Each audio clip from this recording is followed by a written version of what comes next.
Welcome to DA Sports. I'm your host, DASASI.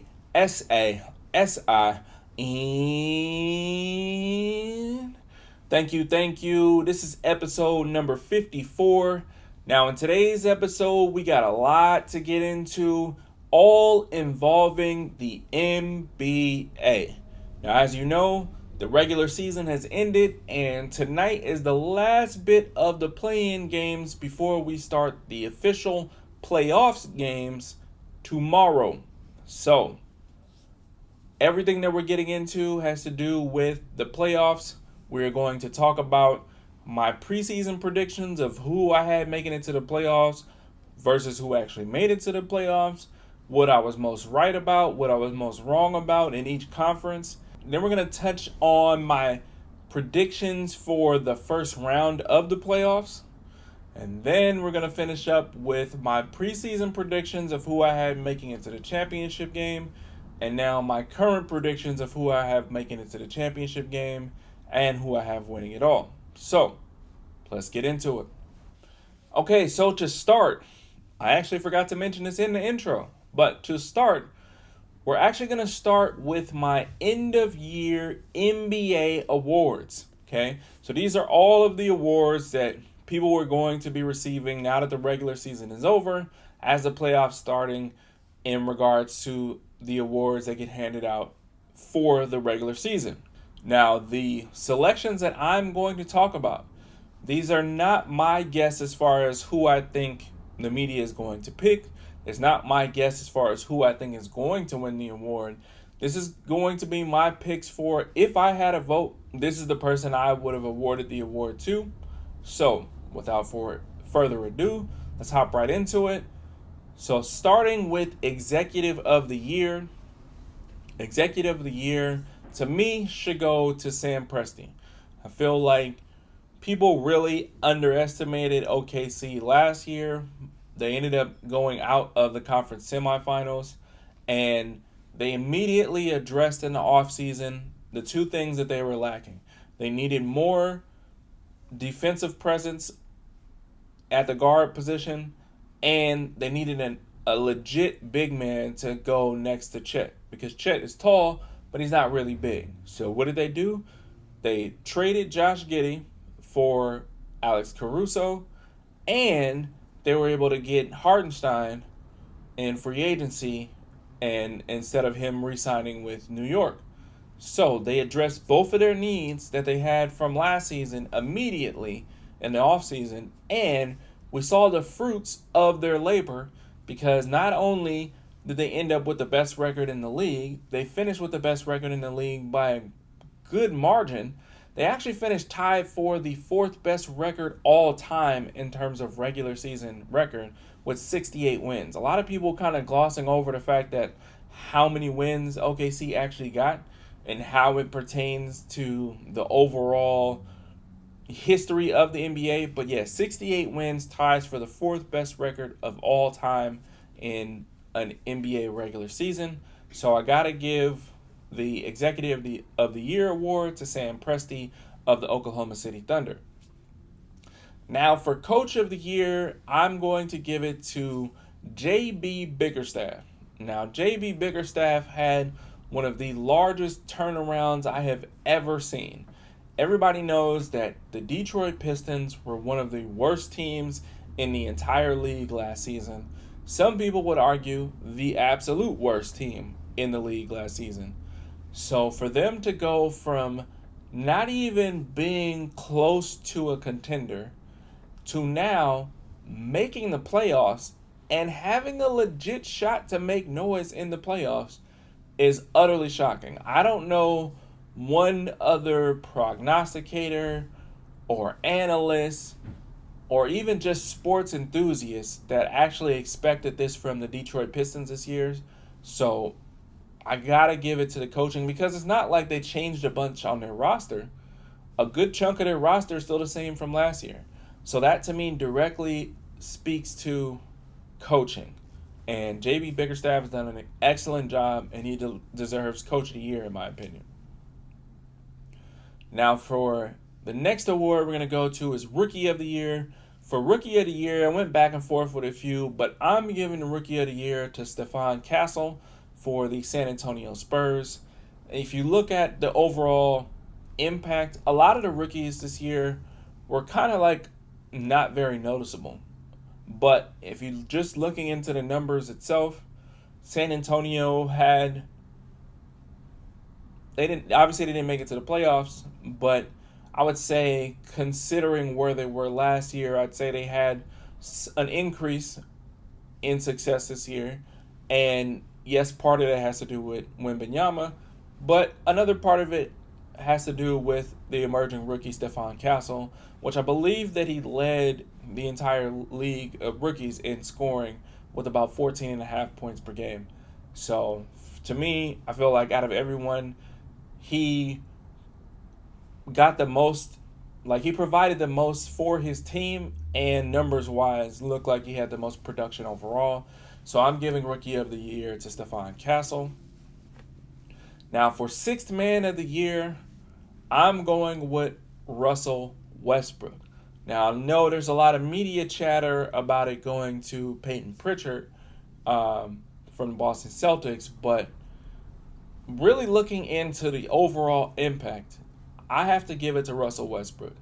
And yes, Russell Westbrook did end up starting a good chunk of games during the season when they had some of their injuries, but he has come off the bench more than he started. So to me, he's still eligible to be Sixth Man of the Year. So I'm giving it to Russell Westbrook. I think he made a huge impact on his team, giving them an elevated sense of toughness. Obviously, he's going to out-hustle everybody anytime he's on the floor. He's been productive in scoring. He's been productive in assists and rebounds as usual, and he's doing it with not as many minutes as he used to play. He actually, I believe, is averaging less minutes per game than Pritchard is, and has, other than points, has more other statistics like impacting the game than Pritchard does. So that's why I'm giving a nod to Russell Westbrook. Now for Defensive Player of the Year, I'm giving it to Draymond Green of the Golden State Warriors. Now Draymond, a lot of his defensive numbers don't really show up in the stat sheet. Yes, he gets steals. Yes, he occasionally will get some blocks and stuff like that. But if you watch a Golden State Warriors game, his defensive impact is all over the place. I've literally seen them win games solely because of his defensive presence at the end of a game. Whether that be disrupting a pass, whether that be knocking the ball loose from somebody, whether that be a defensive switch, whether that be helping a helper as the ball rotates around, just completely messing up other teams' offensive schemes. I think he's been all over the place. It sucks that there's no like really good stat to equate for his impact on defense. But like I said, I've seen it time and time again throughout the year how much his defense has literally changed games. So to me, he's got to get Defensive Player of the Year. And then lastly, for MVP of the 24-25 NBA season, I got to give it to Shai Gilgeous-Alexander. That's right, SGA. In my opinion, I thought he should have won it last year, considering the fact that OKC got the number one seed last year, even though they were tied with the same record for Denver. He still got them there, and nobody expected them to do it last year. But then they follow it up this year. Not only do they have the number one seed again, but they have the number one seed by a much larger margin. They improved versus other teams, and the only other person really in contention for MVP is Nikola Jokic, right? And he averaged a triple-double for the season, which is great. I'm not diminishing his accomplishments. I'm not diminishing his overall impact. But SGA also is much more impactful on the defensive end. Like, Jokic is great offensively. He can do everything offensively. He can score, he can pass, he can rebound. He can orchestrate, the whole offense. He can get people in place. He can, just control the tempo, everything, right? But you're not ever seeing Joker change the game on defense. I have seen SGA change the game on defense. I've seen him create steals on defense. I believe he's leading the league in steals, or if not, he's really close to the top. And On top of that, he's a scoring machine. He led the league in scoring this year. And like I said, elevated the team overall. And it's basically like the same team. Obviously, they added a couple pieces that I mentioned earlier. But the nucleus of the team is exactly the same. And he got way more out of them this year than he did last year. And they're clearly the best team in the entire league in terms of how they produce. So, yes, SGA is my MVP of the season for this season. All right, so next we're going to try to quickly get into my preseason NBA playoff predictions versus what actually happened. All right, so I'm just going to go through this quickly. In the Eastern Conference, in order of rank for where I thought they would be from seeds, I had my guess for the preseason. I had Boston as the number 1 seed, the New York Knicks as the number 2 seed, Miami Heat as the number 3 seed, Milwaukee Bucks as the 4 seed, Philadelphia 76ers as the 5 seed, Indiana Pacers as a 6 seed, Orlando Magic as a 7 seed, and the Cleveland Cavaliers as the 8 seed. Now, in reality, what we have is Cleveland Cavaliers as the 1 seed, Boston Celtics as the 2 seed, New York Knicks as the 3 seed, Indiana Pacers as a 4 seed, Milwaukee Bucks as a 5 seed, Detroit Pistons as a 6 seed, Orlando Magic as a 7 seed, and then it's going to come down to either the Miami Heat or the Atlanta Hawks as the 8 seed. So overall, I got 6 right for sure out of the teams to make the playoffs.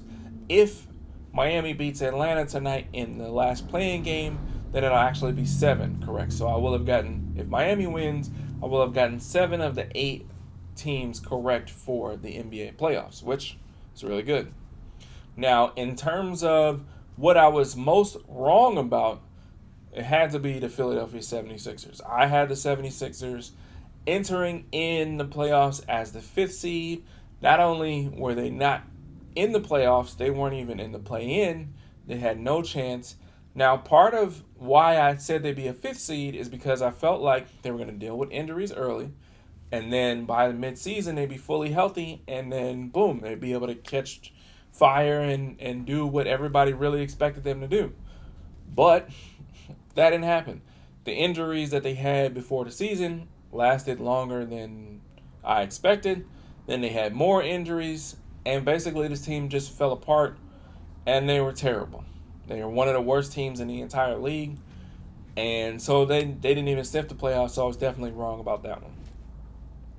Now, the thing I was most right about in the Eastern Conference has to be the Orlando Magic. I predicted they'd be in the playoffs as a 7 seed, and guess what? They're in the playoffs as a 7 seed. So, right on the button as far as my preseason prediction and where they actually landed. So, that was what I was most right about in the Eastern Conference. Now, in the Western Conference, my preseason predictions, I had Denver as the number 1, Denver Nuggets as a 1 seed, Memphis Grizzlies as a 2 seed, OKC as a 3 seed, Minnesota Timberwolves as a 4 seed, New Orleans Pelicans as a 5 seed, Dallas Mavericks as a 6 seed, Los Angeles Lakers as a 7 seed, and the Houston Rockets as an 8 seed. In actuality, the actual seeding was OKC as a 1 seed, Houston Rockets as a 2 seed, Los Angeles Lakers as a 3 seed, Denver Nuggets as a 4 seed, Los Angeles Clippers as a 5 seed, Minnesota Timberwolves as a 6 seed, Golden State Warriors as a 7 seed, and then it's either going to come down to Dallas Mavericks or the Memphis Grizzlies as the 8 seed, depending on who wins the play-in game tonight. So, in the Western Conference, I got 6 out of the 8 teams correct. So regardless of who wins the play-in, I'll have 6 correct because I had both of them making it. Only one of them will. So I'll have 6 correct out of the 8 teams, which is still really good. Now, what I was most wrong about has to be the New Orleans Pelicans. For some idiotic reason, I thought, you know what? Zion's going to get it together this year, and he's going to play 70 games. Boy, was I wrong. Now, common sense will tell me that the likelihood of that happening was very slim, and common sense was right. My sense was not. New Orleans not only didn't make it to the playoffs, they didn't even have a chance. I don't even think they were in the play-in. Were they? No, they weren't even in the play-in. So, completely wrong about that one. Obviously, they ended up making a trade also midway through the season. So, yeah, that team fell apart. Completely wrong about the Pelicans this year. And the thing I was most right about, the Phoenix Suns.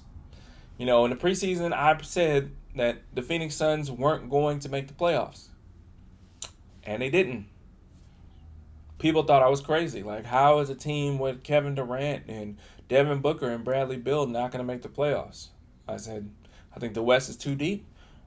And despite the talent that they have, I don't feel like they have the right chemistry. I don't feel like they play well together. And I was right. The Phoenix didn't make the playoffs. Didn't even make the play-in. So, yeah. Again, I was very right about that one. So, good for me. Okay, so now we're going to hop into my predictions for the first round. Now, obviously, the 8 seeds aren't solidified because, as I mentioned, the last play-in games are tonight. But I'm just going to give you a breakdown of what it would be regardless of who wins, basically. So, starting with the Eastern Conference, I have Cleveland. If they play Miami, I have them winning that series in 5. If they play Atlanta, I have them winning that series in 4 games with a sweep. Boston, I have Boston beating the Orlando Magic in 5 games. The New York Knicks, I have this one being close, but I have them beating the Detroit Pistons in 7 games. And then the last series, I have the Milwaukee Bucks beating the Indiana Pacers in 7 games. I know that there's question marks around Damian Lillard's health. They recently came out and said that he got passed for his blood clot, but he's not going to be playing in Game 1. I do expect him to come back sometime during the series. And even though I think these teams match up well against each other, I just feel like Milwaukee will pull it off in the end and win in 7 games. Now, for the Western Conference, I have OKC. If they play Dallas, I have them beating Dallas in 5 games. If they play Memphis, I have them beating Memphis in 6 games. Golden State in Houston. This one I went back and forth for a while. I know Golden State is favored by the sports books. I know most of the media and most of the fans feel like Golden State is going to win.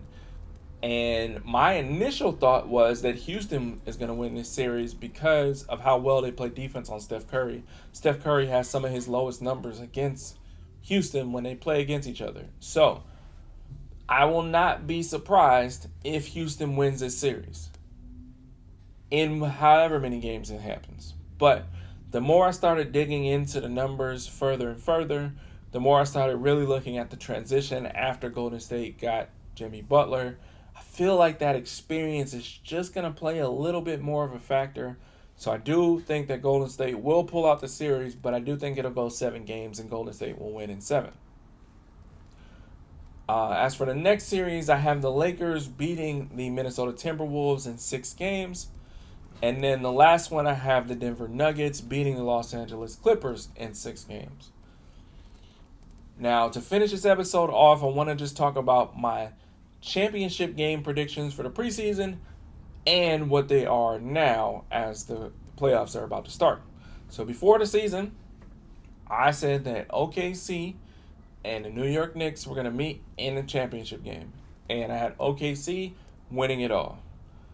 Now, after watching the season and seeing how everything's shaping up, I am making a slight change. I do think that New York is not going to be able to carry themselves all the way through to the championship. I do think that Boston is going to get back to the championship game.